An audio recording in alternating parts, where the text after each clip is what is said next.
Dulu waktu saya kecil, itu kalau kita sholat jamaah Pak di masjid subuh, kalau di samping kanan kita tidak kunut, kita tidak ribut Pak. Allahu Akbar. Samping kanan kunut, tidak ribut, kita cuma bilang dalam hati, oh Muhammadiyah. Selesai. Sekarang Pak, dia belajarnya di YouTube, baru 3 minggu, baru 2 menit habis kuotanya. Paham agama setengah-setengah. Hanya dia tahu jingkrang, hanya dia tahu pelihara jenggot, hanya dia tahu bicara Arab setengah-setengah. Afwan, jazakallah ya ukhti, kaifa haluk ya habibi, kullu nafsin saikatil maut. Ya sudahlah, jangan sombong karena ilmu. 2, apa yang mau sombong? Jawatan. Gubernur mau sombong, aduh, 10 tahun men, selesai. Wabillahi taufiq wal hidayah. Gambang Garuda Pak Pranowo, Pak Ganjar, 10 tahun aja dipakai Pak. Begitu habis masa jabatan, Bapak masih mau pakai keliling Jawa Tengah, dibilangi gila Pak. Ayo, apa yang kita mau sombongkan? Kepala dinas kau mau sombong, pret. Kamu bisa jadi kepala dinas ke gubernur senang. Biar gubernur senang, kalau istri beliau tidak senang, tidak jalan kamu. Apa yang mau kita sombongkan? Jabatan, jangan sombong. Pak Kajati mau sombong, aduh men, pensiun. Ketua DPR, ya kalau terpilih lagi Pak. Kalau tidak, wabillahi taufiq wal hidayah. Apa yang kita mau sombongkan? Ada yang merasa sombong karena hebat, banyak followernya, Dasat Latif. Jangan kau sombong Dasat. Kau bisa begitu karena ada yang nonton kamu. Kalau tidak ada follower saya, mana hebatnya? Saya ceramah di sini berdebu, bergema, berapi-api, hebat. 1 jam membara ceramah saya, tidak ada yang nonton. Lewat orang, sudah lama itu Ustadz gila di dalam. Maka jangan sombong. Jabatan kita miliki sekejap saja, ilmu yang kita miliki jangan sombong. Yang ketiga yang menyebabkan sombong, kaya. Apa yang kamu sombongkan dengan kekayaanmu? Di atas langit ada langit. Allah marah dengan kekayaanmu. Oke lah, masih banyak harta, masih bagus mobil, masih banyak tabungan. Allah titip satu penyakit dalam dirimu, tidak ada bisa kau makan. Banyak kan Bapak tahu, banyak duitnya miliaran, tabungannya miliaran, tapi apa? Dilarang makan nasi, dilarang makan garam, dilarang makan gula, dilarang makan daging, dilarang makan lemak. Apa saja bisa dia makan? Ubi rebus. Duit 10 miliar, ubi rebus saja bisa dia makan Pak. Begitu dia ke dokter, apa kata dokter? Mohon maaf Pak Kadis, selama Bapak aktif sebagai PNS, Bapak tidak pernah kena sinar matahari. Mulai besok jam 8 Bapak keliling di komplek, kasih sinar matahari. Jangan pakai baju Pak ya, jangan pakai peci, pakai celana pendek aja Pak, supaya kena semua matahari. Jangan pakai sendal. Kelilinglah dia di komplek dari jam 8 sampai setengah 10, tidak pakai baju, pakai celana pendek, tidak pakai sendal. Apa bedanya sama gembel?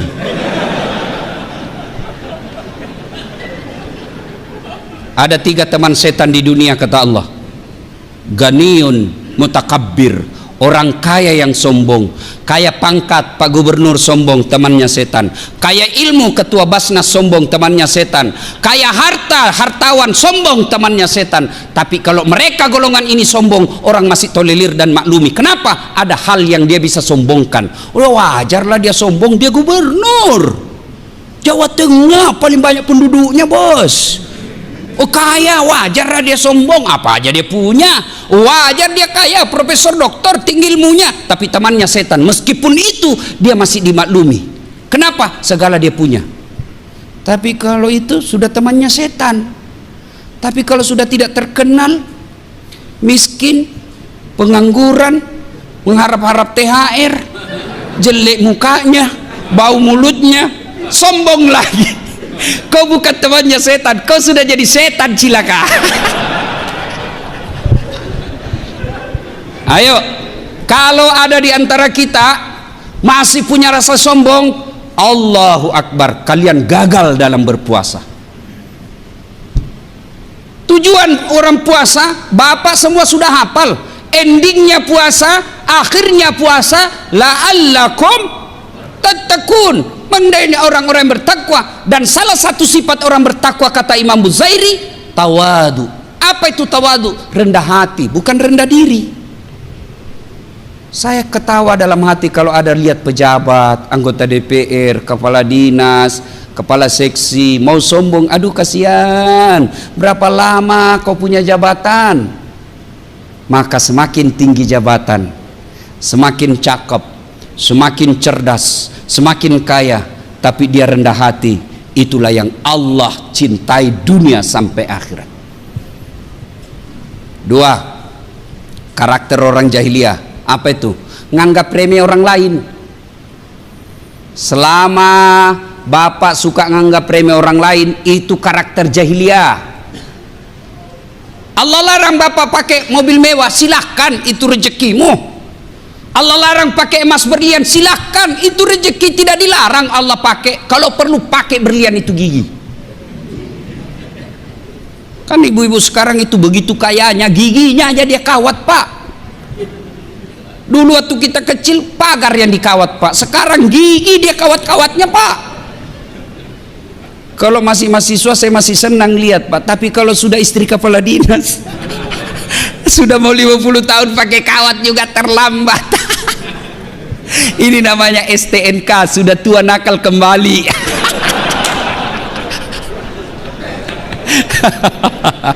Sudahlah, daripada pasang behel bu, lebih baik itu harga behel kirim untuk kehidupan ibu dikubur. Nganggap remeh orang lain. Mana disebut nganggap remeh orang lain? Nih, bapak diangkat kepala dinas, meremehkan pegawai honor. Itu sombong, masyarakat jahiliyah itu. Ada pegawai honor di sini? Ada? Banyak kan? Saya tahu penyanyi lagunya kalau pegawai honor. Berakit-rakit dahulu, berenang-renang ke tepian, sakit-sakit dahulu, susah-susah dahulu, lalu kemudian tetap susah. Itu pegawai honor tuh. Sebelumnya PTT namanya kan, pegawai tidak tetap. 5 tahun kemudian TTP, tetap tidak pegawai.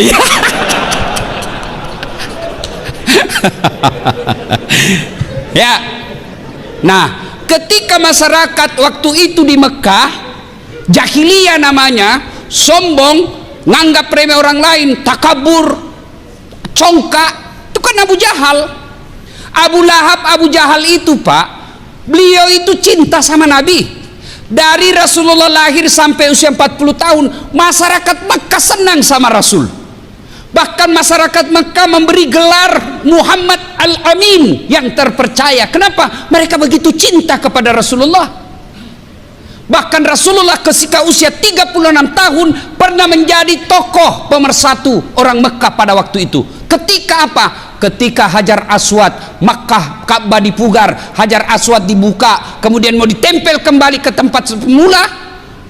Bani-bani, suku-suku yang ada di Mekah bertengkar berhari-hari, tidak ada penyelesaian. Akhirnya mereka percayakan kepada Muhammad untuk menunjuk, ya Muhammad, siapa di antara kami yang kau tunjuk? Nabi buka serbannya, beliau ambil serbannya, serban 4 suku, 4 sudut yang bertengkar 4 suku. Maka Nabi berkata, pegang suku sujudnya masing-masing serbanku, lalu angkat ini, kita angkat bareng-bareng, selesai masalah, menyelesaikan masalah tanpa masalah. Ibu tahu betul Pegadaian. Ini kalau mau ibu-ibu kalau dekat Lebaran itu sepupu dengan Pegadaian. Sampai-sampai ibu bilang, Pak sudah mau Lebaran ini, ganti gorden. Oke sayang, gampang. Ganti spray, gampang. Ganti kursi, gampang. Ganti tempat tidur, gampang. Sekalian saya ganti kau. Salatullah, salamullah ala toha rasulillah. Salatullah, salamullah ala yasin habibillah. Jadi di Mekah waktu itu pak, perempuan tidak ada nilainya. Apakah sekarang banyak begitu? Banyak sekarang. Kalau dulu zaman jahiliyah, lahir perempuan dikubur hidup-hidup, itu zaman jahiliyah. Sekarang belum lahir dia kubur anaknya, aborsi akibat perselingkuhan. Jahiliyah, wanita tidak ada nilainya sama sekali, dilahirkan hanya untuk melahirkan. Kerjaannya perempuan waktu itu dapur kasur sumur, sumur dapur kasur, kasur sumur dapur, itu aja mutar-mutar. Bahkan perempuan pada saat itu boleh diperdagangkan dan boleh dijadikan taruhan judi. Berturi kita berjudi, kalah kau suka istriku, pakai 2 hari. Nasibnya perempuan zaman itu, tidak ada nilainya sama sekali. Siapa orang terhormat zaman jahiliyah? Mereka sastrawan yang pandai membuat sastra, hebat membuat sastra. Kalau diakui pada saat itu di Mekah, ditempel hasil kerjanya di Ka'bah, menjadi tokoh. Siapa yang hebat lagi waktu itu? Yang jago berkelahi. Siapa yang tidak ada kalahkan, mereka menjadi tokoh. Termasuk Umar bin Khattab disegani karena tidak pernah terkalahkan dalam duel. Masyarakat jahiliyah. Nah, Nabi gelisah. Muhammad usia 40 tahun. Kenapa kasihan ini orang Mekah begini? Kenapa dia sembah batu? Kenapa tidak saling menghormati? Kenapa ada budak? Nabi gelisah. Inilah yang disebut kepekaan sosial. Nah, mudah-mudahan Pak Ganjar itu menunjukkan kepekaan sosial. Kenapa masyarakat Jawa Tengah begini? Kenapa begini? Kenapa begini? Ini namanya kegelisahan, kepedulian sosial. Kalau ada pemimpin tidak punya kepedulian, maka akan terjadi bencana yang disebut neraka dunia. Punya kepekaan sosial. Akhirnya Nabi apa? Melakukan perenungan. Perenungannya di mana? Bukan di Facebook. Perenungannya di mana? Beliau naik ke gunung. Namanya Jabal Nur. Di Jabal Nur itu ada gua yang kita kenal dengan Gua Hira. Beliau kemudian beruslah. Bahasa Jawanya semedi. Benar, Pak? Hah? Ya, ya, mulut Bugis. Akhirnya berenung, lama berenung. Akhirnya di malam ke-17 Ramadan, Jibril datang dalam bentuk pemuda dan peluk Nabi. Ya Muhammad, Iqra, baca. Kata Nabi, saya tidak tahu membaca, bro. Iqra, baca. Saya tidak tahu membaca. Dipeluk lagi sampai sesak napas.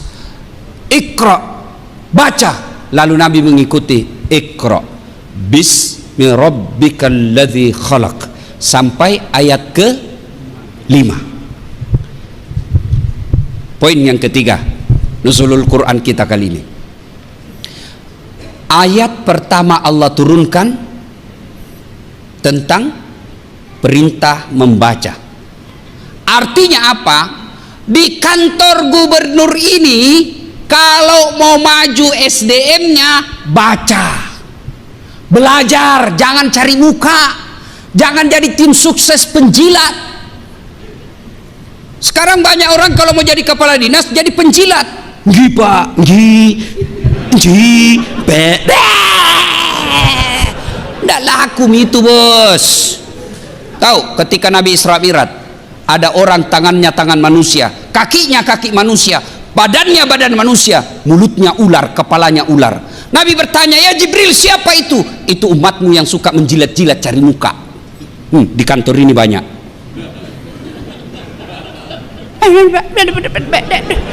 Santai saja, bos, kayak ndak punya sudah harga diri. Berdirilah dengan kepala tegak. Katakan yang hak adalah hak, katakan yang batil adalah batil. Meskipun dia di depan kita gubernur, sampaikan bahwa Pak, Bapak keliru. Apapun ini Pak, saya cinta sama Bapak, saya harus sampaikan daripada Bapak masuk penjara.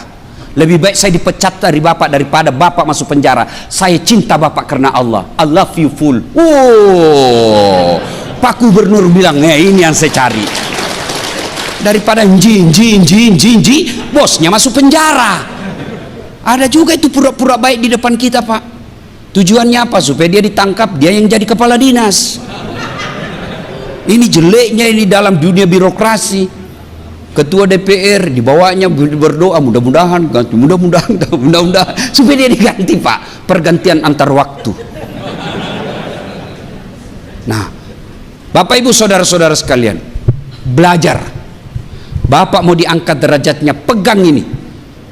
Allah janjikan dalam Al-Quran, yarfa'illahu alladhina amanu minkum walladhina utul ilma darajat. Allah angkat derajatnya orang yang beriman, berilmu, pengetahuan.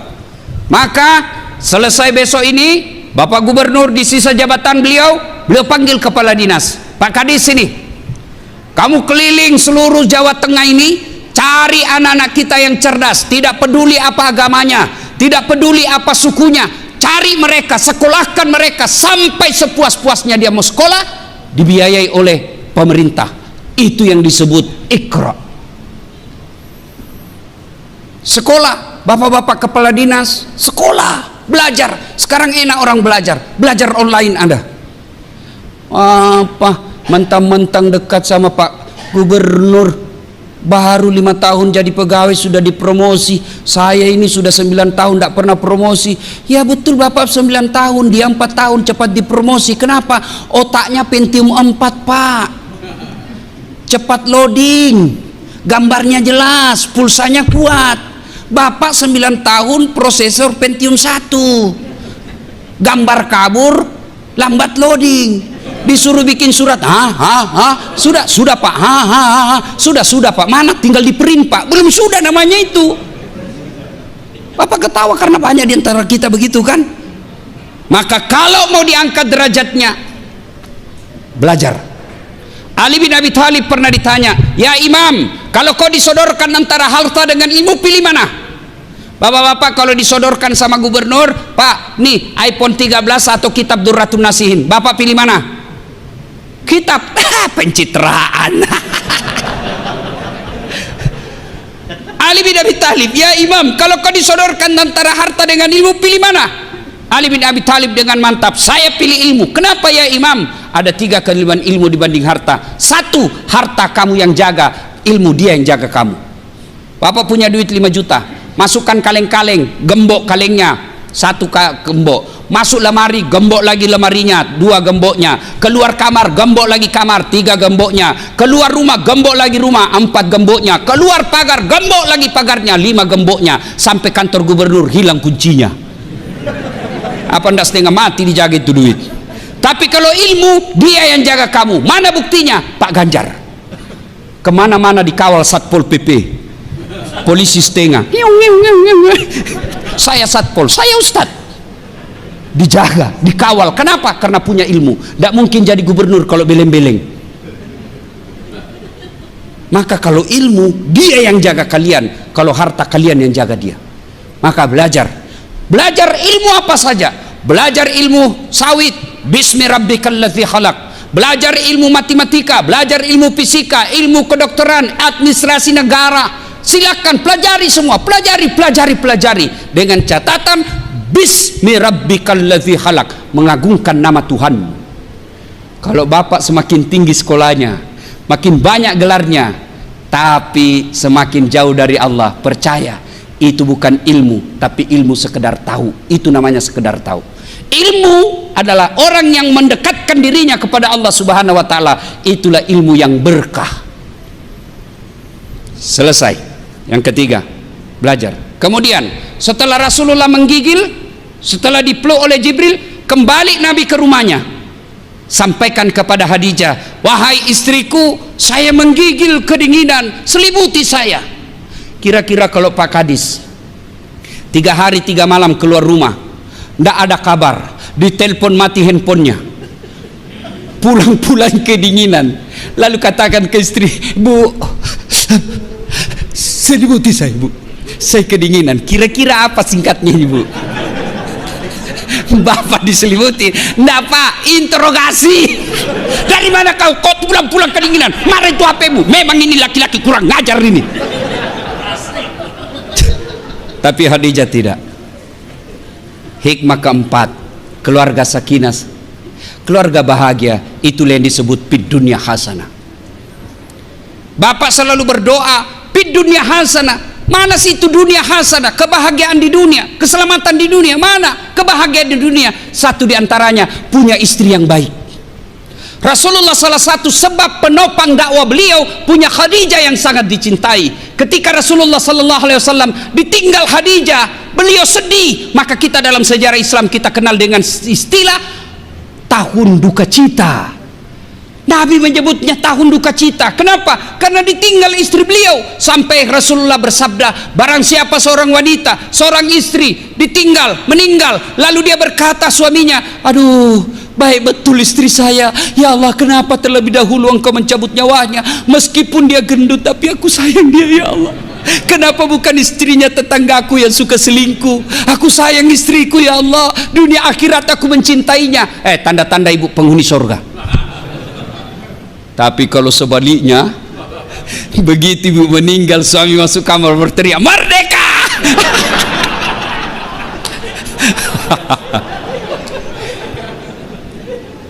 Bu, ibu, ui, bu, ui, mau ndak masuk surga?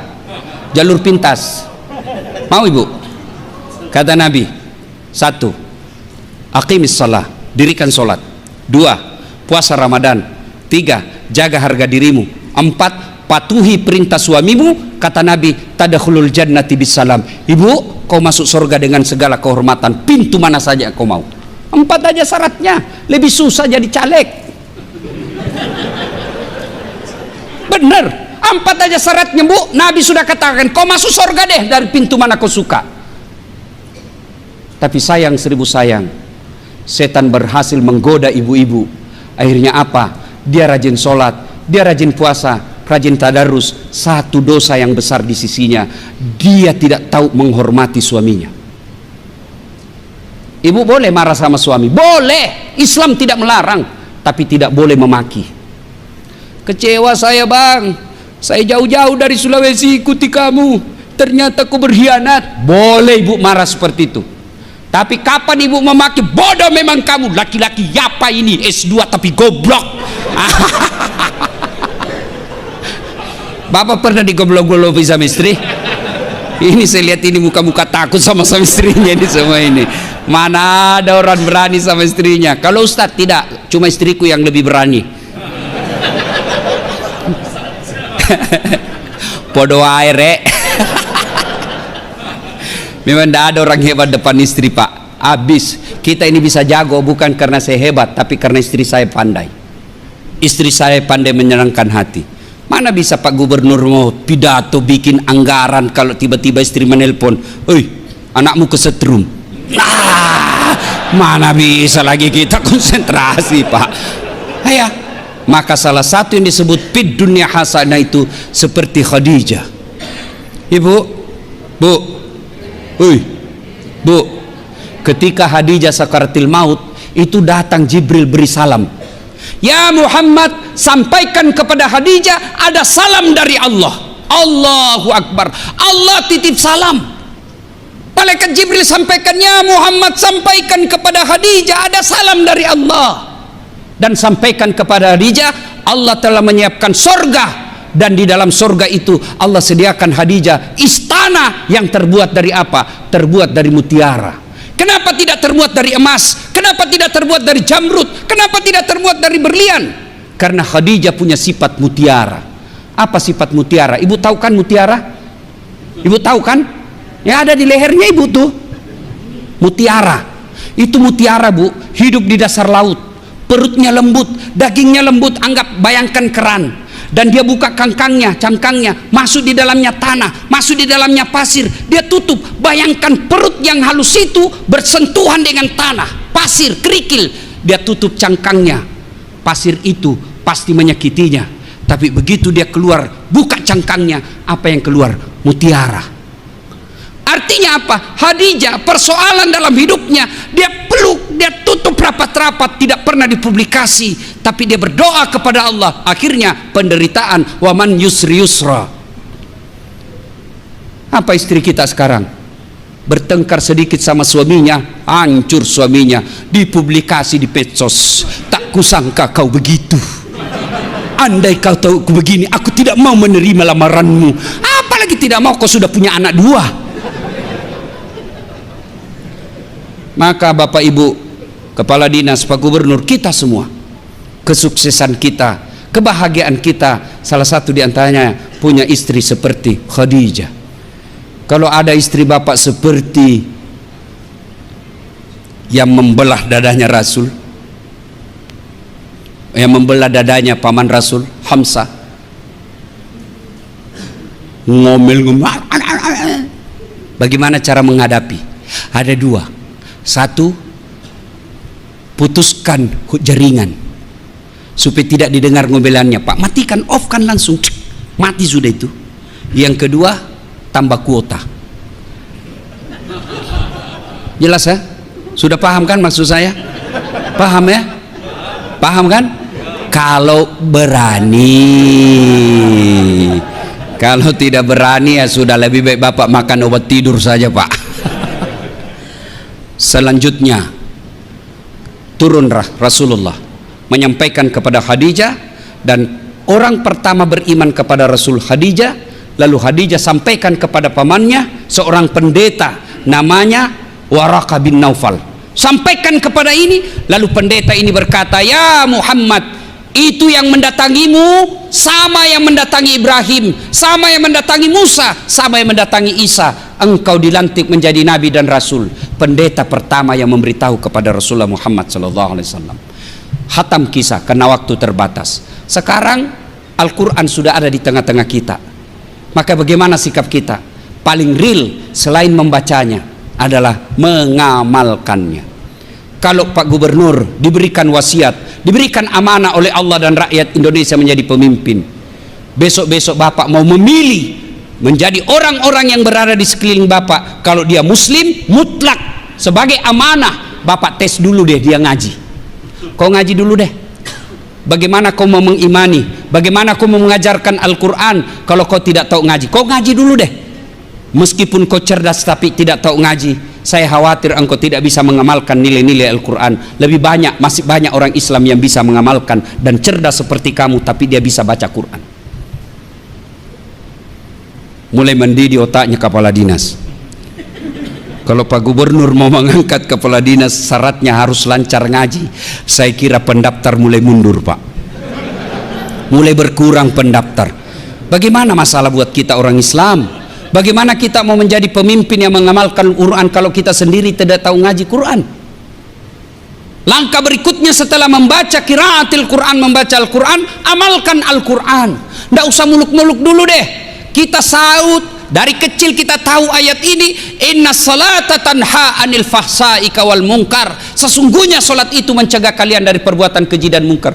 Loh, kenapa ini kata Pak Gubernur, rajin dia solat tapi pembohong, rajin dia sholat tapi tukang nipu, dia rajin sholat tapi tidak amanah, rajin sholat tapi ngambil uang-uang negara. Katanya sholat mencegah perbuatan keji dan mungkar. Yang salah adalah periksa tata cara pelaksanaan sholatnya.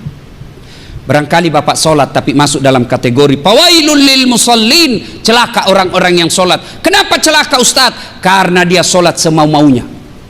Sholat aja Pak, mulai takbir aja semau-maunya.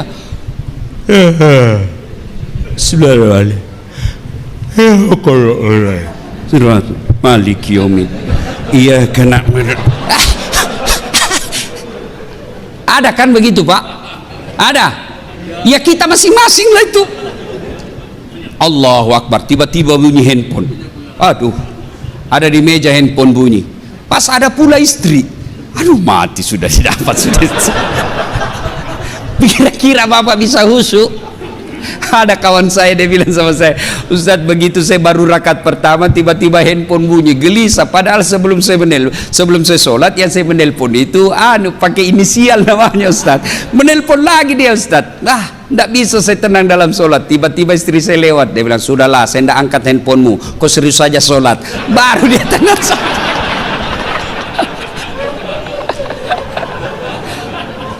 Kan banyak yang begitu. Gimana bagus bisa mencegah sholat kita, bisa mencegah kekuatan keji dan mungkar kalau sholat kita main-main? Sholat kita tidak bisa konsentrasi dengan baik. Sudah tahiyat atau belum nih? Sudah tahiyat atau belum? Sudah 3 atau 2? Maka agar menghindari itu, sholat berjamaah. Sholat jamaah. Kalau orang sholat jamaah Pak, lipat 27 kali. Mudah-mudahan yang hadir di tempat ini selesai ini, mari tunaikan sholat jamaah. Tidak mesti di masjid. Bapak di ruangan mau sholat, daripada cuma dapat satu, ajak teman, ayo dek temani saya sholat duhur, dapat 27 kali lipat. Sholat jamaah tidak harus di masjid. Apalagi kita sebagai ASN, kalau pergi ke masjid lagi jauh dari kantor, ngambil waktu sementara pekerjaan numpuk, maka bapak sholat aja di samping meja, sholat berjamaah. Dibilangi kita soalim, tidak apa-apa, dia dapat dosanya, bapak dapat pahalanya. Alhamdulillah saya lihat ini Pak, rajin-rajin semua sholat jamaah. Mana-mana masjid Jawa Tengah Pak, full masjid Pak, terutama kalau subuh, ramai Pak, penuh, tidak ada di luar, tidak ada di dalam, semua di luar Pak. Ayo hidupkan sholat jamaah. Masya Allah, kalau Pak Gubernur rajin sholat jamaah, saya yakin kepala dinas akan mengikutinya. Assalamualaikum warahmatullahi wabarakatuh. Assalamualaikum warahmatullahi wabarakatuh. Kata Pak Gubernur, mana ini kepala dinas PU, tidak pernah juga saya lihat sholat berjamaah. Oh, ajudan telepon, Pak Kadis dicari sama Pak Gubernur, katanya Bapak tidak pernah dilihat salat jamaah. Besok belum azan Pak, sudah ada di masjid ini Pak Kadis. Itulah hebatnya kekuasaan Pak, berdakwah. Kalau kekuasaan dipakai dakwah, cepat itu pengaruhnya. Mari sempurnakan sholat jamaah. Yang kedua, kita selalu yakin Islam sebagai rahmatan lil alamin. Jadilah Islam yang rahmatan lil alamin Pak. Jadilah wakil Islam yang rahmatan lil alamin. Kita tentu sedih, capek kita Pak. Kita di Indonesia mayoritas muslim, 88% kita Islam. Tapi kenapa kita selalu dituduh teroris? Kita dituduh anti NKRI. Kita selalu dicap kita tidak cinta kepada Pancasila. Padahal negara Republik Indonesia ini tidak berdiri tanpa kecintaan orang Islam kepada Republik Indonesia. Kenapa? Karena kita gagal menunjukkan bahwa ini loh Islam, begini loh Islam kalau jadi gubernur, begini loh kepala dinas kalau jadi, begini loh Islam kalau jadi kepala dinas, begini Islam kalau ketua DPR, menjadi rahmatan lil alamin. Tunjukkan bahwa begini, kalian tidak usah takut kalau kami memimpin, kalian tidak usah cemas kalau kami memimpin, kami akan menjadi rahmat bagi seluruh alam. Coba Rasulullah datang itu malaikat Jibril menawarkan bantuan, saya hancurkan ini umat manusia di Taif. Lalu kata Nabi, ya Jibril, jangan, kalau bukan mereka beriman kepadaku, anak cucunya nanti yang beriman kepadaku. Dan terbukti Taif sekarang 100% muslim dan akhlaknya sangat santun. Kenapa? Karena doa dari Rasulullah Muhammad sallallahu alaihi wasallam. Ibu bapak saudara-saudara sekalian, pada akhirnya tanamkan keyakinan dalam hati. Siapa yang memegang dan berinteraksi dalam Quran, pasti Allah muliakan hidupnya. Semua yang berkaitan dengan Quran pasti dimuliakan. Turun Quran, siapa yang bawa? Malaikat Jibril. Dari semua malaikat yang Allah ciptakan, Jibril adalah malaikat yang paling mulia. Turun kepada manusia. Kepada siapa diberikan? Kepada Muhammad sallallahu alaihi wasallam. Dari semua nabi dan rasul, Muhammad adalah nabi yang paling mulia. Diberikan kepada umat Islam. Siapa umat Islam? Dari umat semua yang Allah ciptakan, Islam adalah umat yang terbaik dan termulia. Dan diturunkan di bulan berapa? Bulan Ramadan. 12 bulan, 1 bulan Ramadan, bulan yang paling mulia. Dan diturunkan disebut malam nuzulul Quran, malam yang penuh kemuliaan. Maka Bapak Ibu, Allah tidak melarang kita menjadi pejabat, Allah tidak melarang kita jadi pengusaha, Allah tidak melarang kita menjadi intelektual.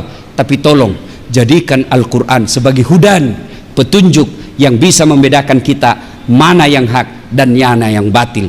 Inilah tujuan daripada nuzulul Quran yang Pak Gubernur Ganjar Pranowo mengundang kita, bukan sekedar menghabiskan anggaran dan seremonial belaka, tapi lebih penting dari itu, mari menjadi ASN yang menjadikan Al-Quran sebagai pedoman dan petunjuk dalam hidup kita. Insya Allah Bapak jadikan Quran sebagai pedoman dan petunjuk, aman, selamat di dunia, insya Allah selamat di akhirat kelak. Demikian, mudah-mudahan ada manfaat. Terima kasih atas segala undangannya ke tempat ini. Mudah-mudahan kehadiran saya menjadi manfaat buat saya dan kita semua. Sebelum kita akhiri, mari kita kirimkan suratul Fatihah kepada Rasulullah Muhammad sallallahu alaihi wasallam. Kita ikhlaskan khasiat dan keutamaannya kepada teman-teman kita ASN yang terlebih dahulu menghadap kepada Allah Subhanahu wa taala. Ila hadratin Nabi Mustafa Muhammad sallallahu alaihi wasallam, summa hususil ruhil. Silahkan bayangkan nama yang Bapak Saudara kenal ASN yang telah wafat mendahului kita. Sebutkan namanya. Al-Fatihah. Bismillahirrahmanirrahim. Alhamdulillahirrahmanirrahim. Ya kana siratal ladzina. Amin. A'udzu billahi minasyaitonir rajim. Bismillahirrahmanirrahim. Allahumma shalli ala sayidina Muhammad wa ala ali sayidina Muhammad. Allahumma ghafir lil mu'minina wal mu'minat wal muslimina wal muslimat al akhya'i minhum wal amwat innaka sami'un qaribun mujibud da'wat wa kadiyal hajat. Allahumma ghafir lana wa liwalidaina warhamhuma kama rabbayana shaghira. Rabbana la tuzigh qulubana ba'da idh hadaytana wa hab lana min ladunka rahmah innaka antal wahhab. Rabbana atina fid dunya hasanah wa fil akhirati hasanah wa qina adzabannar. Subhana rabbika rabbil izzati amma yasifun wa salamun alal mursalin walhamdulillahi rabbil alamin. Izin ada yang terlupa Pak, satu kali sedikit lagi, minta 3 menit. Bapak Ibu, ini isinya air putih. Bapak Ibu, ini isinya air putih. Kalau air putih halal atau haram? Halal, jernih, bersih. Inilah pekerjaan Bapak menjadi ASN. Gaji Bapak anggota DPR, Forkopimda, inilah gaji Bapak. Halal. Tapi ketika Bapak tidak mengeluarkan zakat, Bapak tidak keluarkan zakat hartanya, zakat penghasilannya, maka ibaratnya saya celupkan tangan saya di kloset. Mohon maaf, beribu maaf, bukan bermaksud jorok. Saya masukkan air tangan saya, jari saya di kloset, lalu saya angkat, saya ambil 1 tetes dari kloset itu. Tidak ada kuningnya Pak, yang airnya aja tuh sudah dibuang kuningnya, sudah tinggal itu air, tapi masih putih Pak. Saya ambil 1 tetes, lalu saya titiskan di sini, 1 tetes saja. Kira-kira masih Bapak mau minum yang tadinya air jernih? Ada yang mau minum? Itulah harta Bapak yang Bapak cari secara halal, tapi karena tidak dikeluarkan zakatnya setiap tahun, maka Bapak minum air comberan. Itu harta yang tidak dikeluarkan zakatnya. Dan demi Allah, tanya Pak Kiai, adakah orang yang bangkrut gara-gara rutin membayar zakat? Pak, kalau Bapak tidak mengeluarkan zakat pada zaman Nabi itu diperintahkan, apalagi zamannya Abu Bakar Siddiq, dibentuk Densus namanya kalau sekarang, penagih zakat. Kalau Bapak tidak mau bayar zakat, Abu Bakar Siddiq perintahkan perangi mereka yang tidak mau bayar zakat. Jadi selesai ini bayar zakat Bapak. Bagaimana cara bayarnya? Dan hebatnya sekarang undang-undang perpajakan kita, Bapak bayar zakat kalau bayarnya di Basnas, bayarnya di lembaga zakat yang resmi, zakat yang Bapak keluarkan itu menjadi pengurang dari pajak tahunan Bapak.